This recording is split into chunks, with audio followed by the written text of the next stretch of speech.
വീടിന് സമീപത്തുള്ള വെള്ളക്കെട്ടിൽ വീണ് 4.5 വയസ്സുകാരൻ മരിച്ചു. ചവറ നീണ്ടകര താഴത്തുരുത്ത് പഴങ്കാലയിലെ സോപാനത്തിൽ അനീഷ്, ഫില്ല, ദിലീപ് ദമ്പതികളുടെ ഏക മകൻ അറ്റ്ലാൻ അനീഷാണ് മരിച്ചത്. ചൊവ്വാഴ്ച വൈകുന്നേരം 3:30യോടെയാണ് നാടിനെ നടുക്കിയ സംഭവം.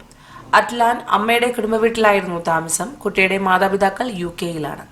നീണ്ടകര പരിമണത്തെ പ്ലേ സ്കൂളിൽ പഠിക്കുന്ന അറ്റ്ലാൻ സ്കൂൾ വാഹനത്തിൽ വന്നിറങ്ങി അപ്പൂപ്പൻ ദിലീപിനോടൊപ്പം വീട്ടിലേക്ക് വരുന്നതിനിടയിലാണ് സംഭവം. ഗേറ്റ് തുറന്ന് അകത്ത് കയറിയപ്പോൾ കുട്ടി അപ്പൂപ്പന്റെ കൈ തട്ടി പുറത്തേക്ക് ഓടിപ്പോയി.